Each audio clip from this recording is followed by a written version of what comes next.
This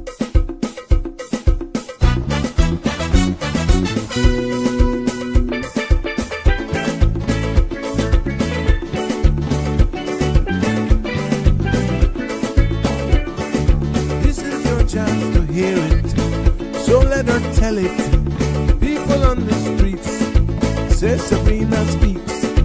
Tune into the show, she will let you know. Tell all your friends and family.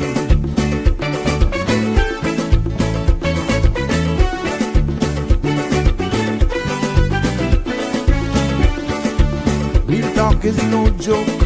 You get the news straight up from grassroots and concerns. You can hear some people gone. So tell all your friends to tune in to Good the evening, show. Cayman. I'm Sabrina Turner, and welcome to Sabrina Speaks, your daily dose of clarity, truth, and community insights.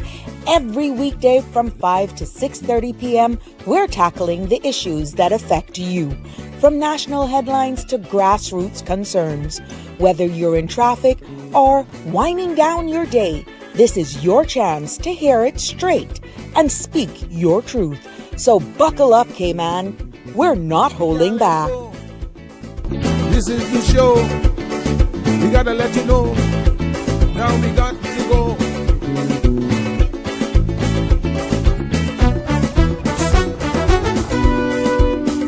And now here's Sabrina.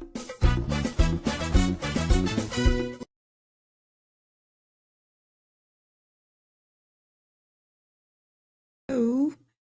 Good to be back with you. Good evening, good morning, good night. Yes, yes, yes to all of my friends and family streaming in from all corners of the world. Oh, I've been seeing you and I've been communicating with you. Good evening, but more so at home. Welcome, welcome to another episode of Sabrina Speaks right here on the CMR platform. We are Voices of the Islands, Conversations for the World, and the podcast where voices rise, stories unfold, and inspiration continues to take center stage. Yes, what a epic weekend it has been. Yes, I hope that all of you have had I don't know what to say, whether or not it's restful. I don't even know how to put it, because some of you are still possibly in celebration mode. Some of you are in depression. Like, I know some of my friends here, I've gotten 1-2 messages, but you know what?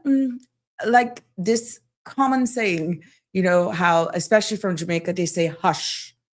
Yeah, tomorrow will be brighter. And that's not hush as in rude, but those of you who know what I'm saying, especially that cultural thing, you know exactly where I'm going with that. But yes, for this episode of Sabrina Speaks, I know you all are hungry. There was no show from the Cold Hard Truth this morning. Sandra, she'll be back with you tomorrow. I'm still here holding it down in the evening for you. And today we're going to just share, you know, just slide into the week. We're going to share some of the brief recaps, because it is still a lot of talks right now on a lot of people's chats. Social media has been blowing up. The memes started going exactly the minute that last whistle blew. And yeah, it's mixed completely. All sorts of stuff you got coming out there. So in this episode of Sabrina Speaks, we'll kind of do some recaps on that. And guess what? I'm going to start it today. Maybe we can go in some more, but if time permits, I will actually delve into it some more, because I have gotten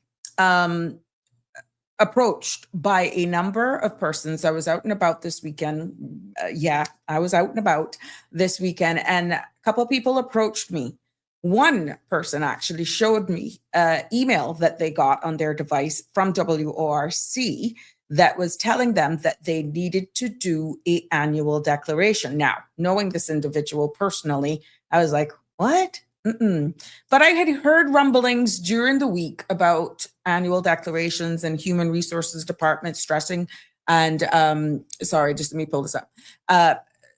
You know, putting pressure on a lot of their staff, saying, you got to do this annual declaration now, go and do it now. We don't want to get in problems. Hold up, exhale, stop. That's all I can tell you right now. Exhale. in this segment of Sabrina Speaks, we're going to break it down. We're going to break it down based on what the law has said. And yes, you may have gotten an email, but you have the right to respond.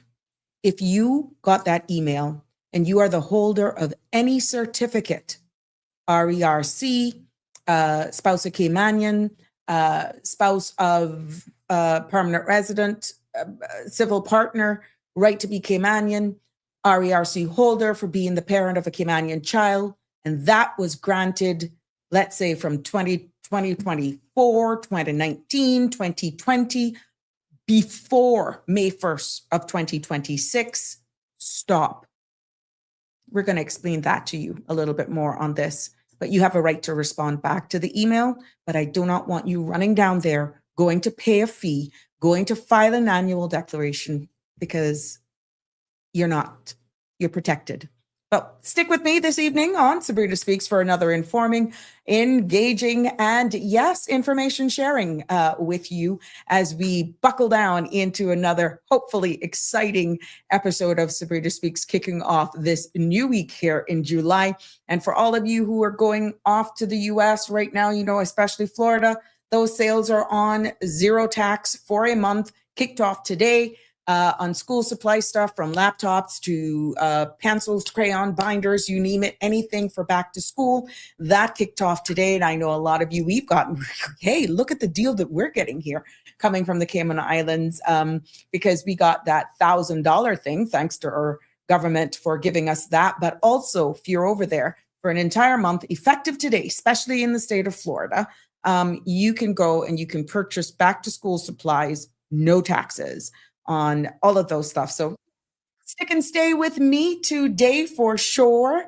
I know some of you nursing on wounds, you know, I know. And I had family over as we go into the show. I had family over, just a few of us, very close family over. And I'll share with you the highlights on that, how that went down, but it was fun. Put it like this. Can you picture me with a big old pudding pan and a wooden spoon?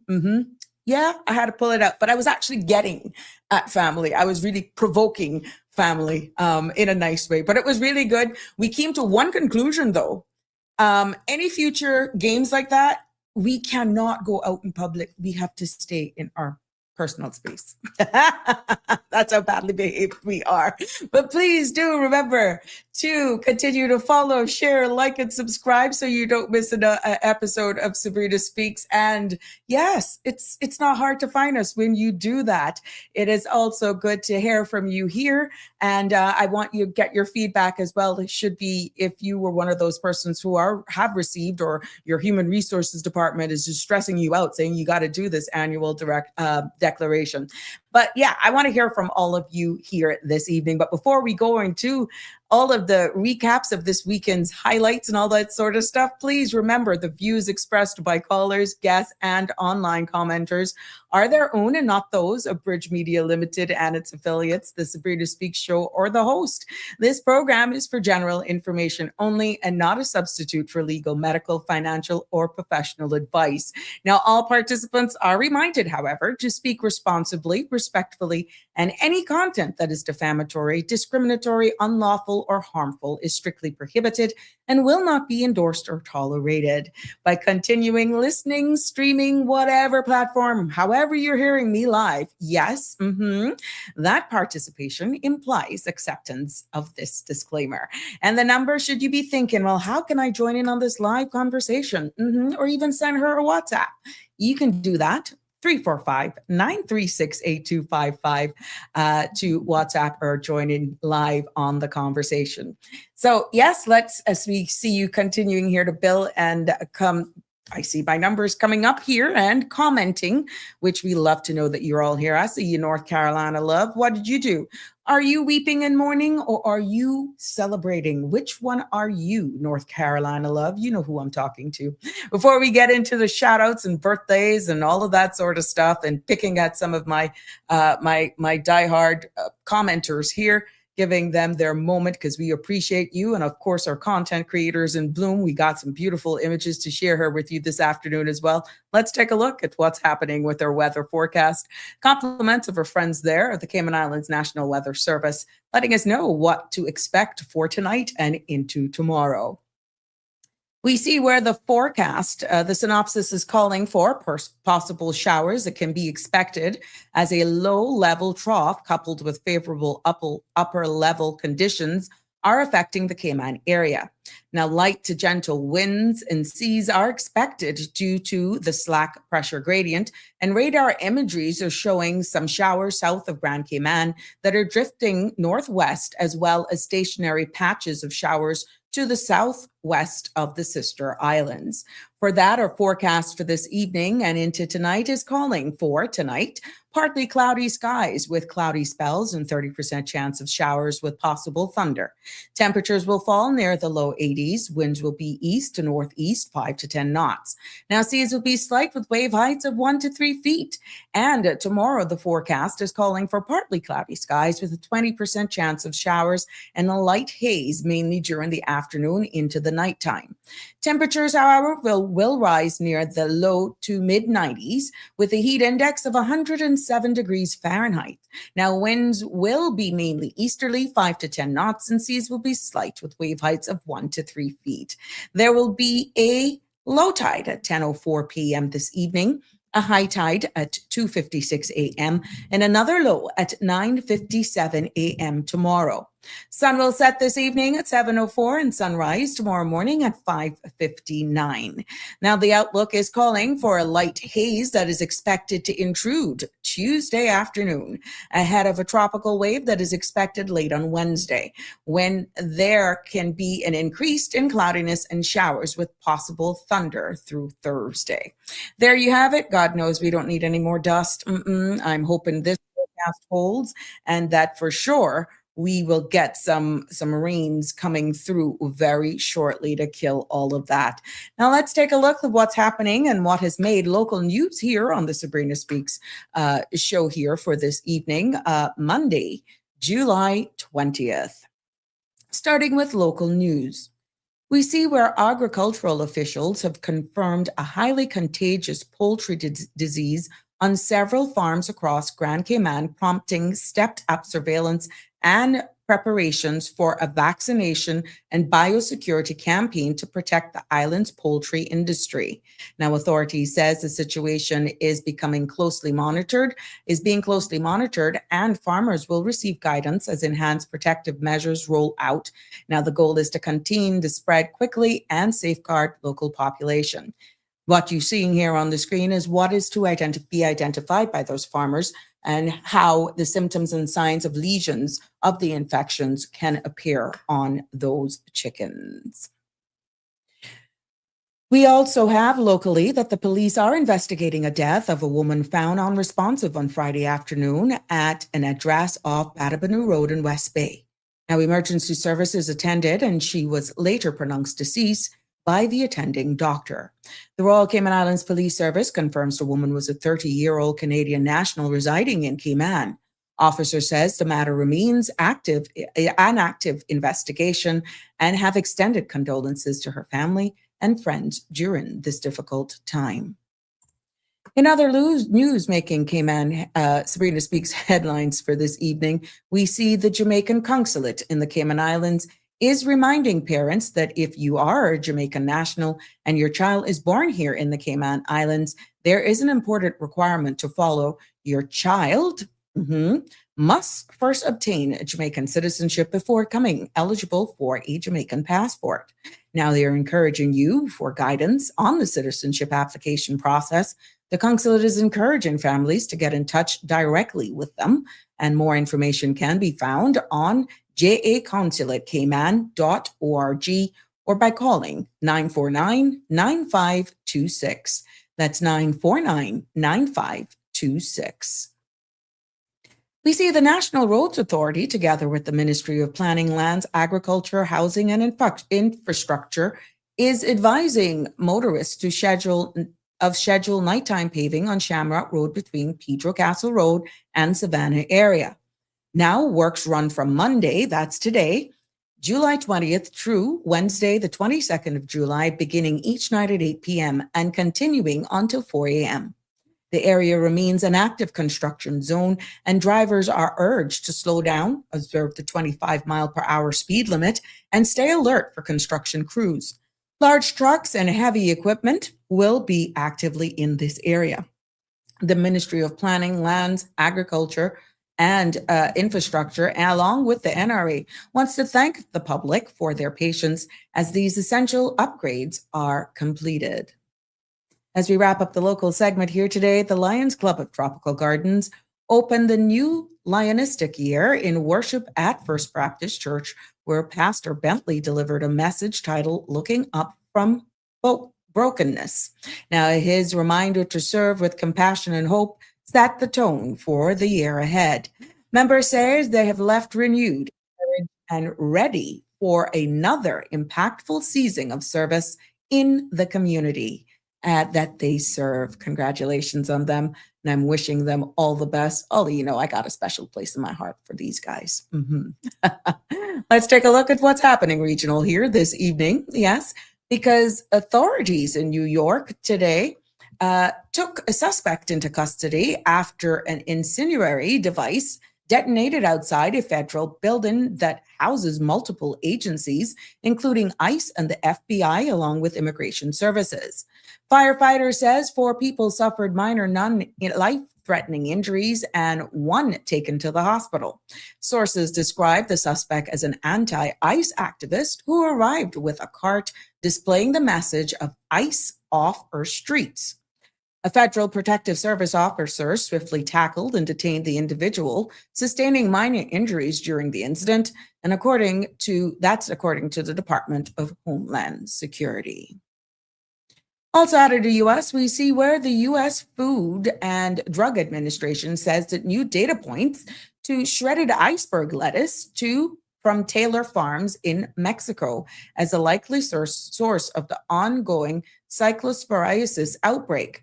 Now, federal investigators are still working to confirm the link, but the product has emerged as a common factor among reported cases. Health officials continue, however, urging the public to wash all fresh produce thoroughly and seek medical care if they develop persistent gastrointestinal symptoms, especially after consuming prepackaged salads or leafy greens. We head over to the pond, head over across the pond this evening because, yes, His Majesty King Charles III today received Andy Burnham and in audience at Buckingham Palace, where he invited the leader of the Labour Party to form the new government following the resignation of Sir Keir Starmer. Now, Mr. Burnham accepted the invitation and has now become the United Kingdom's 59th Prime Minister. The transition marks a significant moment in British politics as the new administration prepares to take office. As we take a look right now at our business markets closings for today, U.S. markets closed lower today. And the Dow fell 307 points to 51,839. S&P 500 slipped by 14 points, and the NASDAQ was nearly flat, down just 12 points. The Russell 2000 also dipped, losing 19 points on the day. Analyst says that rising oil prices and lingering pressure in tech keeps markets subdued as investors remain cautious heading into the week. That includes our news and business roundup here for this evening on the Sabrina Speaks Show. And we want to take this opportunity to just swing straight in and share and recognize those persons who are celebrating a birthday today. Yeah. Best wishes. And if you celebrated them over the weekend, I'm sorry that you were overshadowed with the final games of FIFA. That's okay. We celebrate you still. That gave you even more attention, more opportunity, to scream even louder for your birthday. Well, from all of us here on the Sabrina Speaks show, we definitely want to wish you happy birthday, wishing you many, many more as well. And best wishes going out to you. And the same we do for all of those who may be celebrating a wedding anniversary, or you just be celebrating life. Yeah, no matter what it is. From all of us, we're sending you lots of love hear from the Sabrina Speaks family. That is definitely for sure. And we know that we have those who are amongst us. We have those who are amongst us who are not as happy. They're mourning the loss of a loved one. And we want to let you know that you are in our prayers. We keep you close and dear to us as you navigate this difficult and challenging time. Our thoughts and prayers go out to you during this time. And again, that's from all of us here on the Sabrina Speaks family for sure. Yeah.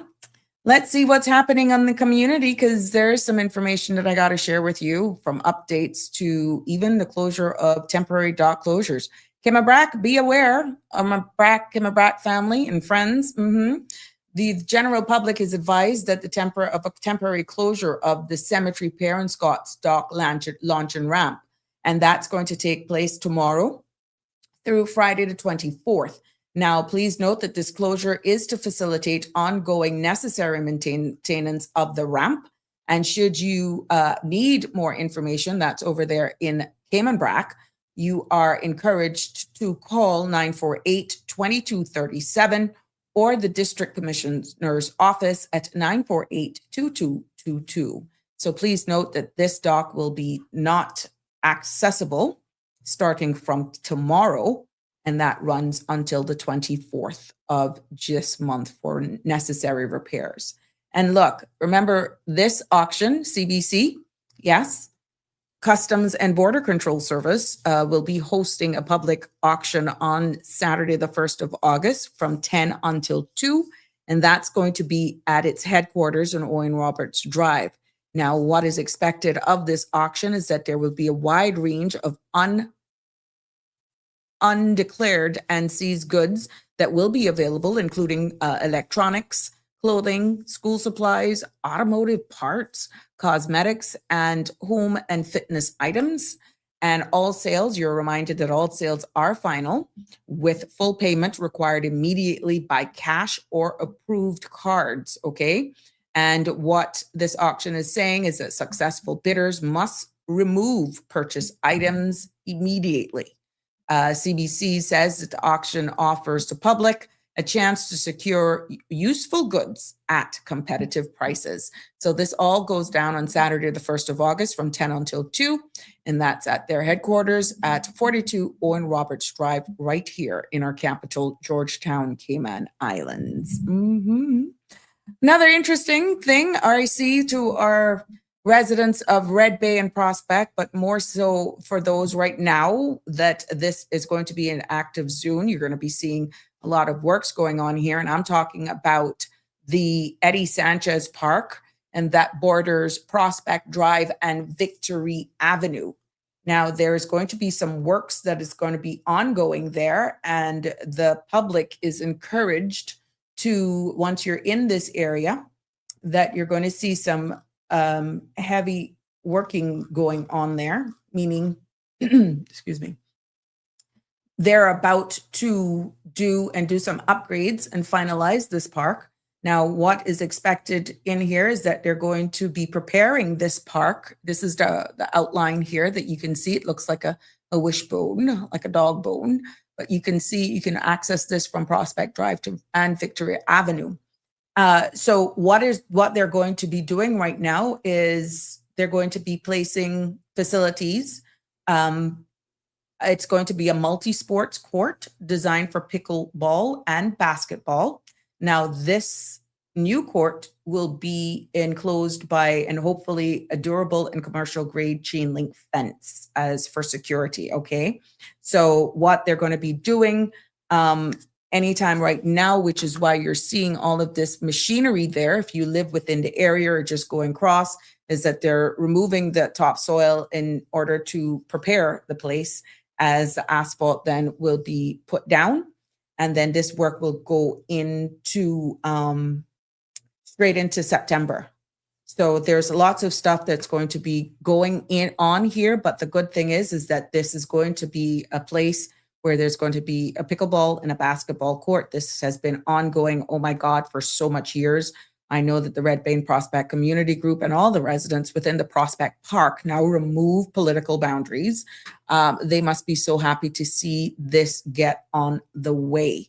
So what is actually look for in the future as well is that they're hoping to get national CCTVs in place here, even some restrooms and facility lighting, and even some shaded gathering areas throughout the park is a long time forecasted enhancements and improvements. There are some there as we already have that.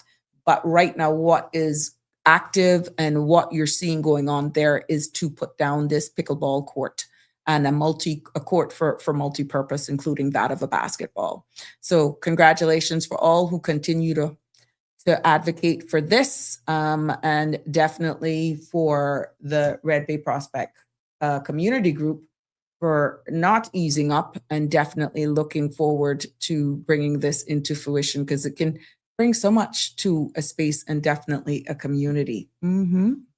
Donnie is in the house today. Good evening, Donnie. How are you? Hope you had a fabulous weekend. Well, are you one of those that's nursing your wounds, or you are one of those that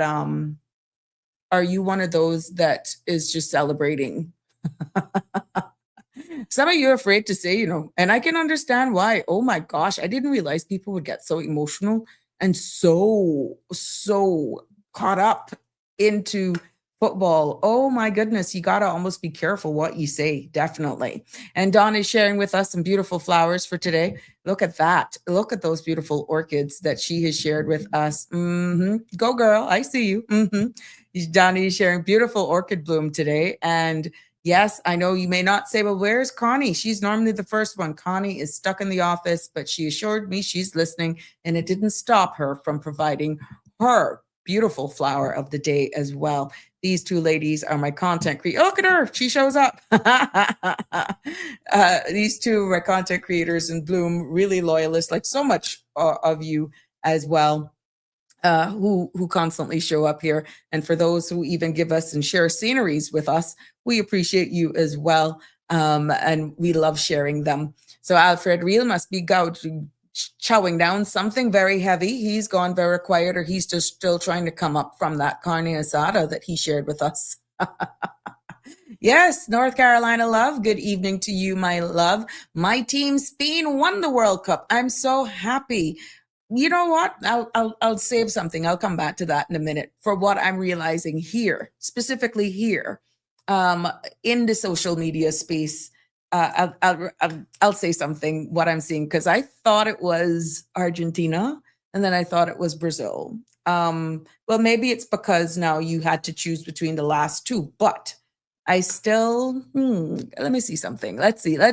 Miss Barbara G, good evening to you as well. It's good to have you here with us this evening as well, joining in and commenting. Always good to have you with us for sure. Yo, Donnie says she's celebrating too. That's right, girl. Yes, Donnie is celebrating. Connie she's a ride or die. Connie was, she needed to see the doctor. Or the heart specialist, maybe? Which one? She is still recovering, but still good spirit. She was still able to produce a beautiful flower. I hope that brought her joy. But it's only 4 years. You never can tell. Look. Somebody had to win. But I tell you what, I'll say more in the middle of the of our show, because I'm going to cover that in a couple of minutes. Damian Henry is here with us, staying up late as usual, and he's saying, "Happy Monday. Wisdom teaches us that not everything in life can be rushed, and patience gives us the strength to endure what cannot yet be changed. Through patience, we learn, we grow, and we gain the clarity to make better decisions. While knowledge tells us what is possible, wisdom teaches us when to act, and patience gives us the courage to wait for the right time. Patience is the companion of wisdom." Yes, mess with you. Thank you, my dear. Damien, are you celebrating or are you in mourning today? Talking about the FIFA. Yeah, see, she's here. She's in traffic. Oh, yes, her heart is broken. She's trying to repair it. Oh, yes, darling, you and many more. I am quite sure that it's just amazing the reels that popped out of nowhere as this came to an end. It's like social media just started blowing up. Some of them are quite funny, to be honest with you. Some are very funny. And that is what is so interesting, to be honest. Some of the funny memes. Oh my goodness. I don't know where people get the get that from. They're so creative with that, and it's amazing. Oh my goodness. Marshall, what do you say? No weeping for me around here, honey. Just joy. OMG. It looks as though, let me say that now. It seems as though a lot of people, for whatever reason, preferred the winnings to Spain. I don't know. That's the sentiment that is on the ground. And you're gonna have good. I respect those because in my family, we got diehard, ride or die, you name it, persons of Argentina, no matter what. But it seems to me overall that people were really, really happy with the results. And if you have to do it based on the play, which I'll go into here, including the halftime and all that good stuff, I would say they earned it. They really, really did a hell of a job. They kept the pressure on. I said it at the family gathering here that that the goalkeeper from Spain was just having a field day because hardly ever did the ball go down there. So that was pretty, yeah, he had a field day, to be honest. He was just relaxing, chilling out in the shade. And the results, you could see it, you could feel it, you could feel that momentum building. You could definitely feel it building for sure. So to each his own, it is over. And I know a lot of you today were out of place at work, whether or not it was the hype of just just recapping, and people now are declaring. I saw some videos even with persons who walked in with Argentina jerseys on. Now it could be a strategy as well, because we can see how rowdy the crowds have been. But what they did is that they changed off their Argentinian jersey and put on their Spain jersey, and they started to celebrate. Now, OMG, what do you say about that? But they would have walked in, of course, with Argentina. And then at the end, when the final whistle blew, then they took it off and they put on Spain jersey. Yeah, so it is interesting. But here we go. I saw this meme that caught my attention today. It says, that moment the final whistle blow and life remind you is me again, babes. Because plenty of you are catching up on your chores. Plenty of you are wandering off. Like, what are we going to do? What are we going to do for the next couple? Yeah. So for all of you where your partners, significant others, all of those, it's just amazing. How are you going to cope? What's going to happen? Yeah, this one caught my attention today for sure. Marshall said, Argentina are racist. Do you see any Black players on their team? That has been making its rounds as well in a lot of commentary.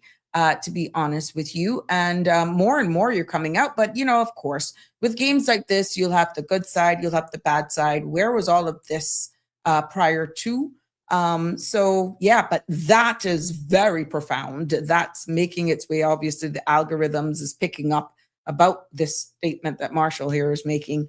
And it's very interesting. I wonder if they will change the team. Very solemn moment, though, for their coach when he was speaking. And I'm taking that he somewhat admitted that there's a lack of team spirit, teamwork in there. And even though, and I'm paraphrasing, that, it was a heck of a job to put a team like that together, he did publicly convey how challenging putting a team like that together could be. What are your thoughts on that? Because I didn't see with all the young players right now that is definitely making their name. I mean, we see the star boy from Spain. He's 19 years old, and we see what he's doing. But if it lines with what Marshall is saying, maybe the wrong pigmentation. I don't know. Maybe they need to change that and look beyond the color of skin if this allegation is indeed to be true. because we see where even the US players have gotten persons from Africa on their teams. I mean, all of those teams have people of color on them. So maybe there is some truth to that if you want to look at it from that through that lens, that aside. But I think there's a lot that was not said from the coach where they just lost, possibly because of team spirit. And we saw that they all played as a team from others. But even those diehard fans who honestly are true with themselves, it was a hard game. Both sides tackled. Both sides should have been fouled on different things, whatever the case may be. But if you had to be honest, when you looked at who played the game yesterday, kudos go out to Spain. They came to play ball. And from a diehard Argentina fan who was in my presence, they're like, they think that they went out, from their opinion, they felt that Argentina went out saying, look, we got this. We're just going to make this run out to penalties. We got it when it comes to penalties until the first goal was scored. And then that's when they tried to heat up their momentum. Now, that's not me. I'm just paraphrasing from a diehard Argentina fan, but one who was true with their observations. Now, and I think if you really are fair with yourself, you can actually see where things really heated up after that first game went on. I think they were just hoping maybe there were going to be no scores, that it really played out to penalties. And we know what happens in penalties, but it didn't work out that way. And definitely the winners are the winners. And congratulations to Spain. I see where in Barcelona right now that crowds are coming out in droves as they welcome. They've had marches and the team has arrived back home safely, thank God. And they're embarking on their new journey. Lots of good things came out of that. Connie is saying most of them are the Brazil wagonist. Yes, they played very well. Thank you. See, even diehard Argentinian fans are saying that Spain did play very well yesterday, to be honest with you. Yeah. The speech was on TikTok. Oh, okay. Wagonist, them auntie. Can't fool me. Wore my jersey till the end. And I see plenty. Yeah, I see plenty of them still. Look, it's a ride or die. It's a ride or die. Somebody got to win, right? Somebody got to win. Damian Henry is saying, I'm glad Spain won, even though it's not my team. Champions of the Europe and the world. Connie's also weighing him. Racism is everywhere, even here. Most of you all have displayed racism towards, I'm thinking Argentina too. Argentina too. Okay. Like I said, I'm not out there. I am very, like I said, all through this entire FIFA thing. I know a lot of you don't like that with me when I say my team never lost a match in this.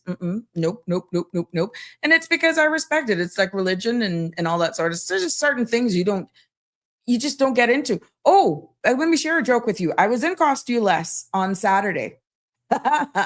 Standing up, and I wish I could find this gentleman just to hear what his feelings are like today. There was a gentleman, a native from West Bay, because the accent was so strong. And he came in pushing his cart, and I mean, he echoed Cost-U-Less. Argentina, we gone with this.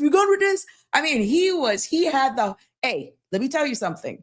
If there is somebody who was an ambassador of Argentina in the public, it is that guy. And for all of you who were in Cost-U-Less at that particular time on Saturday afternoon, I'm quite sure you know exactly. If you were close to the checkout area, I was in line. You would have heard this gentleman. I mean, he had Cost-U-Less for himself. Anyhow, there were two other gentlemen, obviously, who knew this gentleman from West Bay. And one looked at the other gentleman and said, yours, Bobo. In true Caymanian West Bay form, right? And you say, yo, can't do nothing with him. I gotta own him. He one of us. He's mine. And I just stayed there, looked at this. This gentleman is just picking up Argentina.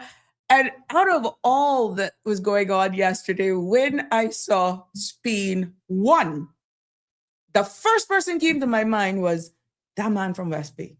Oh my goodness. I wonder how he's doing today. But I must tell you, I admired his confidence.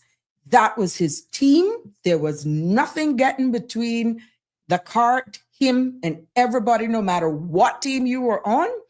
He would team Argentina. And I liked the two gentlemen that were, of course, at different checkout stands, totally different lines. They literally had a full-on conversation just with their eyes. And, eventually they acknowledged he one of us. We got to keep him. It is what it is. He's one of us. But, to all of my West Bay people, if you know who I'm talking about, because I don't care about it small, I would really love to hear from him today, not in a making fun of, but to applaud him for his confidence. And it just goes to show the man not prejudiced with who he was supporting. And he just took over the supermarket. Nobody was, of course, intimidated. Nobody was scared or anything. But the man pushed his cart inside and he just echoed. He echoed cost you less on Saturday afternoon. But it was just all fun. You could feel it building up. You could just feel it just building up. So Connie, let me tell you something. If you want somebody to go on that, we got to find that gentleman from West Bay. I personally do not know either the three men. But I know like how they said they own him. They were all our people. But I personally do not know either the three of them. But I knew that they were our Caymanians. And you would never know based on their reactions, though, whether or not they were for or not Argentina. But I know one thing for sure. They claim him. Oh, yeah. They claim him and they say, he won us. But the other one say, hey, he yours, he yours. He say, yeah. Mm-hmm. He won us. We got to keep him. That was funny as heck. So I had to share that one, but I'm hoping at some point in time that I would be able to cross paths. I think I would be able to identify him if I saw him again, but it would have to be in the same setting, not necessarily saying very much. Bitch, it seems like his personality, he wouldn't give two shakes of a duck's feather what you think. That's just his personality I got from that exchange and what I witnessed on Saturday. But it was fun. It was fun seeing them. Connie's killing herself laughing, and Damian Henry's weighing in. The World Cup allows individuals to research and look into history of Argentina and racism. And I'm seeing that as well. And not only that, for what these host countries, and that is the big announcement as well that's coming out, host countries, and what's the huge takeaway. But because I know a lot of you are just tuning in, I want to just say welcome to all of those persons who are just joining us this evening. So we're getting a lighter mode and lighter tune of the beginning of this episode here, just reminiscing about the weekend. I'm quite sure a lot of you have stories, whether you decided to take in the game at one of those hosting parties, or a local watering hole of your choice. I saw where a hotel or a couple hotels provided a watch party as well. Huge ballrooms were turned into like big cinematic type theme, and you pay an entry fee and you had all of your snacks and all that sort of stuff. And it was amazing. I saw one where Spain won, and you knew who was automatically, just by the landscape of that room, who were team Argentina. And then the few who stood up boldly, like they didn't care. Of course, their team won. And yeah, but oh my gosh, it was so good. And I knew that a lot of the places were just overflowing with people. So we know what that has done locally, even to our economy. Whether you chose to do it at home, I still had to go to the supermarket to top up on some snacks and that sort of stuff for the grill, for the oven, you name it, whatever it was. It still forced me to go out where else. Otherwise, I would not have necessarily go out, because the family, we all came together, and I was invited to other watch parties as well. I know a friend who said, trying to entice me with 20 pounds of beef. No, I hardly eat beef. But no, that was not the turn off. But what I'm saying is, they were just preparing. And I got a couple of invites to go to other locations as well. So I can just imagine what it did for our economy here as well this weekend. So, yes, for those of you just joining us, lighthearted moment as we reminisce about the weekend. And definitely starting off with Saturday, that was a huge thing where England, yes, yeah, England and France gave us that 10-goal explosion. But you see how that ended up, where England came out swinging and France came out fighting. Yes, the scoreboard at the end of the day, you know who won? 10 scores altogether. Of course, the UK, England went home with 6-4. I think with how they played at that last match, taking home third, is it third place? Yeah, that if they had played like that for the entire term, oh my gosh, you think England, we would have had a holiday? Who to tell?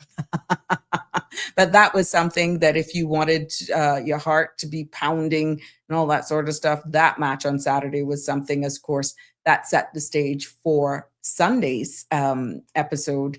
And that came into what is now making all of the commentary is, come on, let's celebrate Spain. It was almost, 80-odd thousand people there on Sunday in that Spain versus Argentina game where Spain took it home with that one. And we know it went to 100 in that 106th minute. I had to get the notes here. Then, they lifted a trophy. This is what 80,000 people kind of looks like.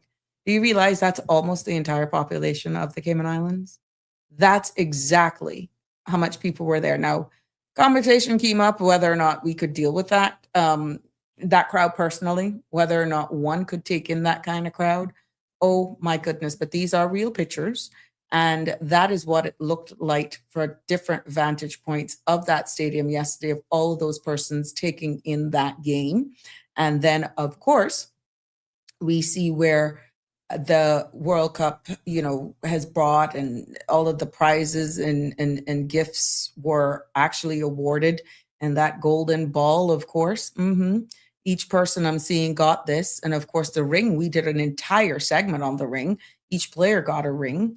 And silver ball went to Messi of Argentina. This is a gold ball that I'm seeing. This is the World Cup itself. And then I see where the golden boot went to Mbappe, of France. So, yeah, but these are quite interesting how these all turned out. And of course, the bronze boot went to Bellingham of England. Messi ended up with the silver boot for golds. And then the golden glove went for best goalkeeper of Spain. That is Simon of Spain. He went with the golden boot. And then Fair Play Award was taken home by Netherlands. So we saw that. Now, what were your thoughts, if you mind sharing with me, of the halftime show? I'm getting mixed reviews on the halftime show. Like, people were not for it, saying that it is too Americanized. It is not what it is.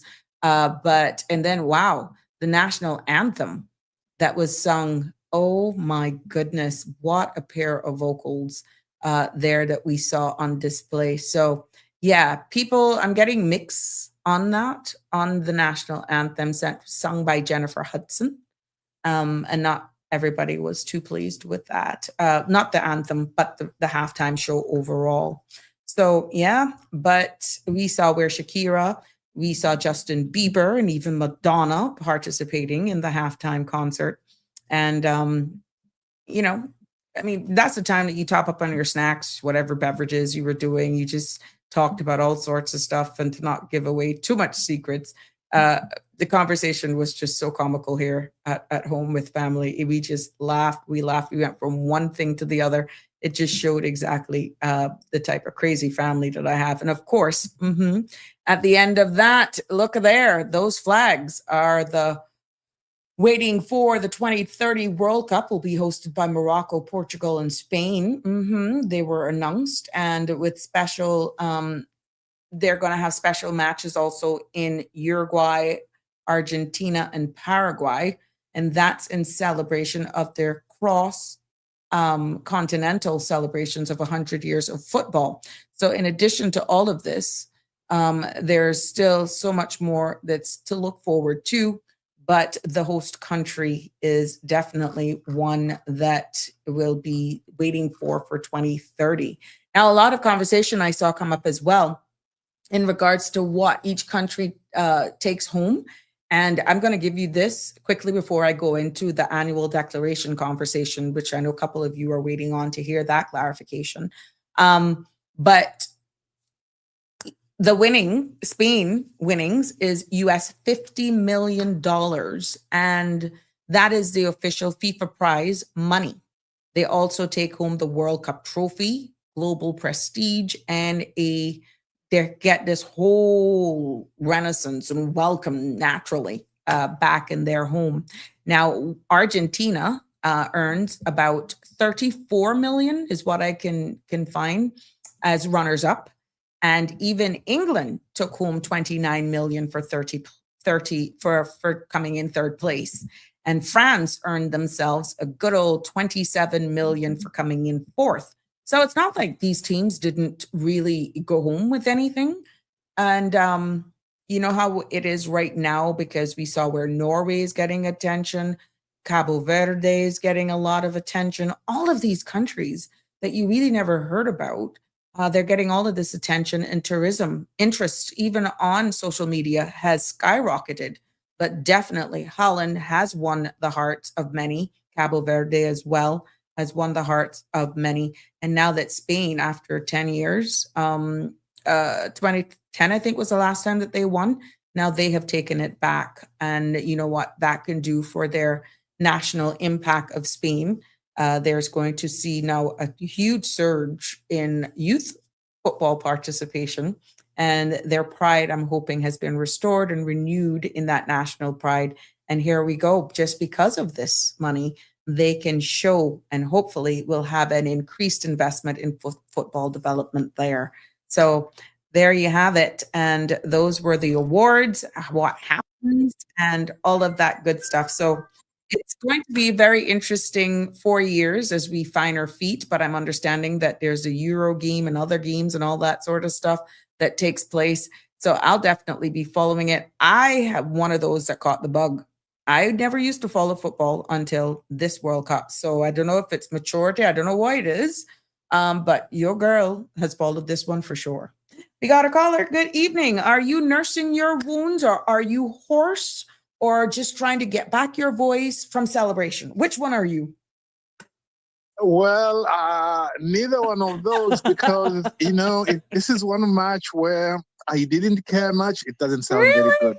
I didn't care who won, but on marginally, I thought that, it was good that Spain won, for one or two reasons. But otherwise, I didn't have like a very strong feeling. Mm-hmm. But I know that sometimes when the thing about sports is like you tend to enjoy them more when you support one side strongly and it wins, because then you are really happy. And then because if you support the one that loses, then when it loses, you are really sad. I guess then that's why I don't actually fall for any. I just said, I was honest when I told you my team has not lost a match, because I never was in pretty much sports, Mr. Samamba. I never usually follow sports. I would sit down and watch a good game of basketball, every now and again, volleyball. I'd like to take in a good little NASCAR race every now and again. I'm not going to be a bummer or pooper, your party pooper, no. But to say get that invested into Brazil, like how I see some people, I've never been one of those persons. But even now, I enjoyed all of them because I was not diehard any. And I think that's why it was different for me. Well, you see, sport is very funny, right? Because look, I like if you grow up in a particular area, right? Like like the little football team where I grew up and so on, I've always supported them and that kind of thing.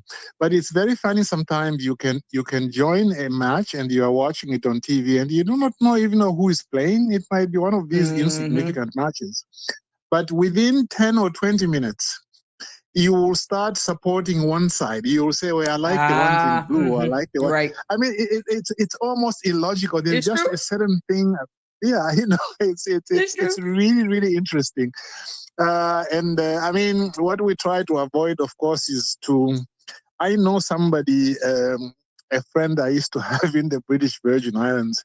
He was one of those like who felt so bad when his team won that even before the game, he would try to avoid really getting hyped up. He says, "Yeah, I don't want to support too much because in case they lose, Oh you see, my then I'm going to be God. very sad."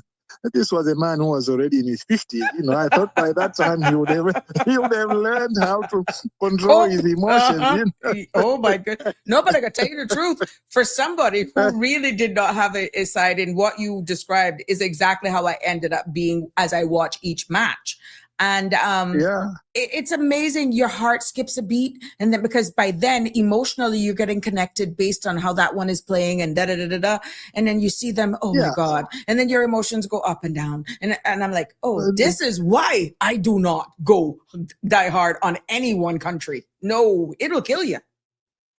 Look, and you know, when I was in England way back for about 5 months studying, I used to watch a lot of soccer. And what happened was I was a British Council scholarship, although that's not the main part of the story. The British Council was given 5 tickets to watch the FA Cup final between Manchester United and Arsenal. Mm-hmm.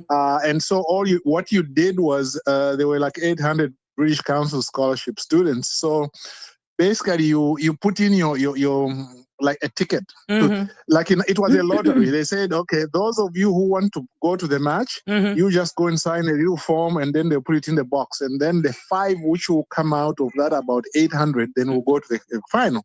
Mine came out and I went to see the final in 1979. Man, I mean, I had been to matches at Stamford Bridge in Chelsea because I lived close by there. And I even had like a little card, you know, for membership. It was more like a memento or anything. But when I went to the final itself, just the atmosphere, even TV doesn't capture it, you know. I mean, people drinking, the way It's just they behave amazing. inside It's the amazing. it is just something else. But you know, talking about you were saying that you're not too much into sports and so on. It's amazing. When I came to the Caribbean in 1997, the original time I came to Cayman in 2003, but to the Caribbean in 1997, I was not too much into cricket. I got into cricket. And then I got into American football. I got into it, and up to now I'm into it so much that if you are playing, if there's a cup final, maybe European Cup final in the UK, in Europe, and there is just a regular league game of American football, I will watch the American football. Okay. That's how much. Wow. And yet I didn't grow up on that. But once I learned the rules, I started watching it and getting into the personalities. It became really great. But you see, we're talking about the halftime show. I didn't watch the halftime show, but it's just interesting how everything really in sport is moving towards being Americanized. I think last time when I called, I talked about how, you know, initially the European teams didn't put the names on the back of the players shirts, behind. on the back of the jerseys. Exactly. And yet in America, they've been doing that for a very long time. And now we've got VAR, which existed in America for a long time. And I think that trend is likely to continue. And now we've got a halftime show. Can you imagine in the World Cup, they never used to have really a halftime show? Correct. Which is what some of the commentators, what I love. I must tell you something. The difference between us here in the Cayman Islands and the commentators in the United Kingdom, oh my God, they don't have no filter. Those guys, they call it as it is. And to us, we'd be like, how rude, what a pompous, you know what? Oh, that's bollocks. They call it whatever it is. And oh my goodness, they are not having it for sure. It's not actually accepted by them. And just their commentary on it is it just blows my mind. Of course, there are other countries as well who does not see it, and why. They're asking why, and they're hoping. They're even, you know, scuffing at the leader of FIFA. And then a lot of talk that's coming out as well with the final picture of the President of the United States, whether he was not briefed that after you do the one picture with you and the head of FIFA, that you slip towards the side or just come off the stage so that they can have their moment. Of course, he stayed there longer than expected. And now, based on one's perception, I watched the whole thing. He did not come off in an appropriate time. And that's now getting some flashback. But to not take away from that, my thing is, if you have to try and follow American politics now with this current leader, it's almost like, okay, Mr. Balika, you and I are going to go to an art gallery, but all of the pieces is going to be abstract. There is no way. You got to go with an open mind, because how you're going to perceive something and how I perceive it, it's abstract art. None of us are wrong in this particular case for that analogy. I think that's how we have to look at that in order for us to just continue moving. You're going to have to always think you're in an abstract art gallery and how you perceive it and how it could be. That's how I have to look at that without taking away from the moment. But that moment is also making a lot of headlines. This last picture. Actually, I was going to say something about that as well, because, well, you see, what you're saying is correct, because a lot of these things are questions of interpretation. It's like, for example, when you're doing a class in English literature or any literature course, you read the story and then there are interpretations. Do you think this character intended to do A, B, C? And then you say, well, different people will construe it differently. And that's part of the academic study of it. But talking about that issue specifically, I know that the way he behaved was such that a lot of people read it into his broader character to say, well, because you see, he always wants to be top dog, and so he didn't want to leave the stage. Now, I won't rule that out, but I also don't rule out the fact that, as you say, he might not have been briefed. Okay? It's like, you see, in America, if I remember correctly, in the American sports, when they give them the trophy, the owner of the team is there as well. In Europe, they don't do it like that. In Europe, it's always just the team. But you see, with him, it is possible that maybe he wasn't quite sure what he was supposed to do. And then the president then went there and sort of tried to politely tell him, no, it's not your moment, you know. So I think, I mean, it is possible that it was another sign of his egotistical self. But it's also another sign that maybe he wasn't quite briefed and it wasn't alive to him that, hey, look, this is not for you, because this is an unfamiliar thing, although he did the same thing with the club championship. Yes, I saw another clipping with that. So again, whether or not one is not brief or he's doing it his way, who knows? Like he's in an unfamiliar situation. It's abstract. That's the only how you're going to survive his presidency. Look at anything he does as abstract art. And that's just being as diplomatic as I can be. Yeah, it is. Now, before I leave you, Sabrina, we've got a new prime minister. Yes, I did that in the news. Yes, you did that. And we've got a new prime minister. And of course, there's always the talk about, well, what is there for the overseas territories, from Cayman in particular, and there will always be that. Personally, with me, I would say I think maybe I would always wish that there's better good governance in Cayman. Not that it's bad, but I think there are some instances where it's bad. So that's one thing. But the main thing that I wanted to comment on, do you see how undemocratic the system in the UK is? Burnham was a minister, I think, under the Gordon Brown government, and he was an MP. Then he left. He became mayor of Manchester, and only in the last few weeks or months, he ran in a by-election and won to become just an MP. And really, before he starts even work as an MP, he is now prime minister. Do you think that is right? Nobody voted for him. I mean, to me, that is one of the most awkward, doesn't quite capture it, undemocratic system in the British system. This idea that whenever there is a coup in your party and they remove you, then you become leader of the party. Then so long as your party has got the majority in the House, in Parliament, then you become Prime Minister. No.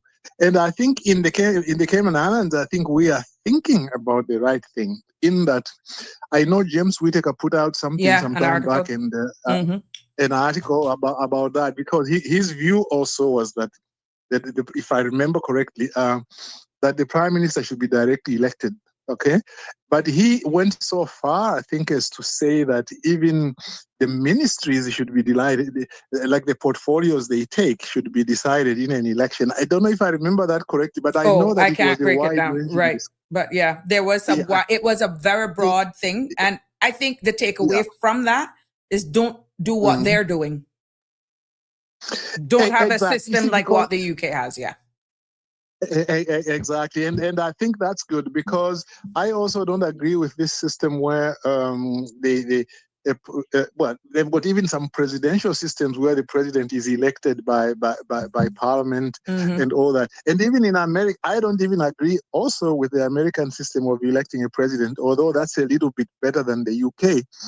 Because in the American system, if you remember correctly, in the original constitution, the president was not even supposed to be elected by the people. He was supposed to be elected, and was in the first years elected by the legislatures. But then they found out that the legislatures were being corrupted and this and that. So they said, no. Let the people vote. Hmm. And then when they vote, then the legislature can certify the vote.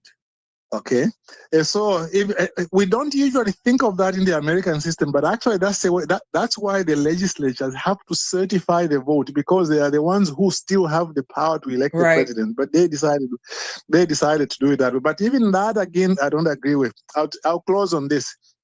In the country where I come from, the way you elect the president is that every 5 years you get 2 votes. You get the MP's vote and the presidential vote, Hmm. and you go and cast your vote for both.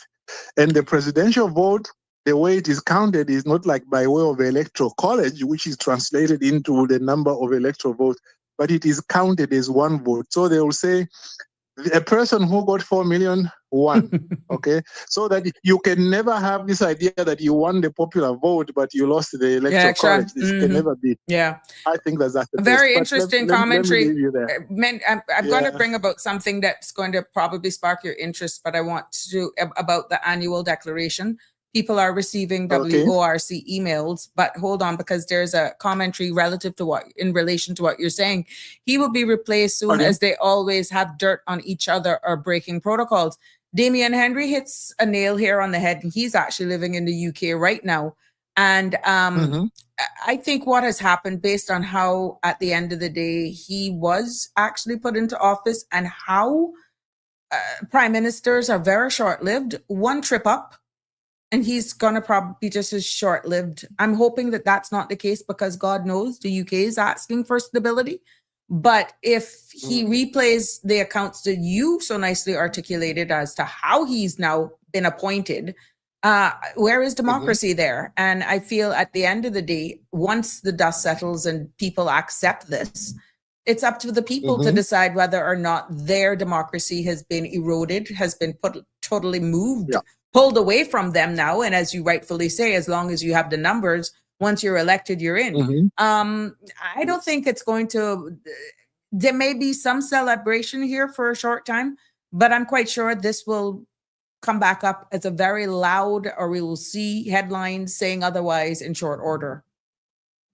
Yeah, you know, I really, you just jogged my memory on another thing, because they say that Burnham is likely to be there for about 2-3 years, because he says he doesn't plan to call a snap election. Correct. That's another issue. Why should the prime minister be the one who decides when an election takes place? Well, okay, but it's for the people to like educate themselves. It's for the people to get hungry and push for what they want. And this is where, you know, silence in this case, and sitting back, you take what you get. Or you come together, stand and build unity, and you go for, if you want a democratic society, then you do what you have to do. Now, that's not inciting violence. That's not doing, anything. But this is just how, if you want to stand up for your democracy and do what you have to do outside that, guess what? The elected arm will decide for you whether or not you like it. Exactly. You know, it's very interesting that Rishi Sunak, when he got elected as Prime Minister, uh, not elected, he was appointed really by the by the well, he was elected in a sense by the MPs. The two ladies who were running against him, Penny Mordaunt and the other one, both were beating him in public opinion polls. Both of them were beating him in public opinion polls. And yet, when it came to the MPs voting, he had enough votes in parliament to be prime minister. Do you see? Wow. Again, it's the same syndrome like syndrome like in the US. You win the popular vote, but you lose the election, or the other way around. But to me, I think that is something that needs to be looked at. It's good that in Cayman that people are looking at that. There's also the issue of recalling MPs. I know that one prominent member of the public also called for that, to say, well, if MPs go in, they should be recalled under some circumstances. But again, whenever you do that, you have, because stability of government is also something critical. you Yes, want you to got to be have. careful. So you got to be careful. Where do you draw the balance? You remember some time back, they used to talk about Japan. Japan had, the UK has had like 7 prime ministers in 10 years. That used to happen in Japan and Italy, and sometimes it was even worse. But those two countries now have stabilized. They are not having such changes, of in prime ministership. And the one that we expected to be stable, the British one, now is a problem. Oh, in shambles. I think they need to look at that and see if they can give it some stability while at the same time promoting democracy. Well, thanks again, Sabrina. Thank you, sir. Always nice to. Thanks very much. Sure. We'll talk soon. Okay. Bye-bye. We want to thank Mr. Belika for calling in and weighing in today. And yes, Damian Henry has commented here and says he will be replaced. Oh, I read that already. And this one, it's funny how people don't even get a say. They always sort it out by themselves. Well, it's up for the people of the United Kingdom now to actually go and educate themselves and stand up for what they want. I mean, but if you do the back end story on exactly how this has come to fruition, that speaks volumes.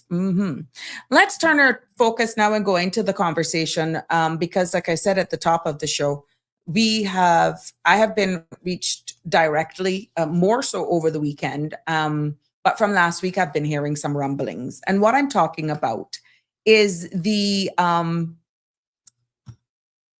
annual declaration. You know that recently we went through an immigration reform that took effect on the 1st of May this year. 1st of May 2006. We had multiple shows on this, the 2026 immigration reform, but we're going to be focusing on the annual declarations. I did an entire segment on this, right? Where it says any person who, we spoke about the grandfather clause, we spoke about who would be subjected to these annual fees, annual declaration, and the fee of being $100, who is grandfathered, why some people are receiving letters. I want to go into that a little bit, but not the why, because I leave it out of respect for, at some point, some public statement may be made. I don't know. But based on what the law is saying, understanding the grandfather's clause is specifically why I'm going to educate you, the public. We have not had anything contrary to say what was put into the public domain has changed after May 1st, and what more so what was put in law. Okay. In accordance to the Immigration Protection Act of 2026 that was introduced, they introduced new compliance and monitoring rules in that legislation, annual declarations for certain categories, and updated definitions of Caymanian status, new fees under the fees of regulations as well. And there was also a transitional provisions that was protecting existing certificate holders. Now, we noticed that there is the WORC guidebook updated in June, and this is constantly being updated and it's causing mayhem. I shared that with you in an earlier segment in speaking to people where they're literally pulling their hair out of their head, because even though it is trying to update these guidebooks, it is hard to find where those major changes and updates took place without proper guidance. Okay. But in this WORC guidebook, I thanked the persons who are working on it. But then with all of these changes that are happening so quickly, and it's causing some confusion. People are having a hard time keeping up with it. But this guidebook explains how the new system works, which categories in this guidebook as well must file annual applications or declarations, and which categories are exempt. Again, in that guidebook, it had how transitional provisions were going to apply. Now, here's the heart of the confusion that is definitely making headlines.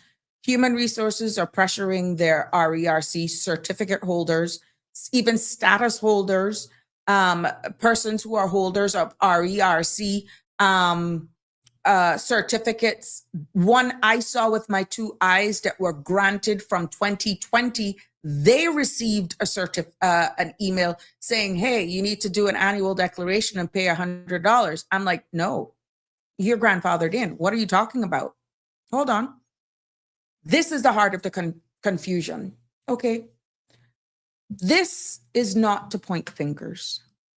This is not to disrespect anyone.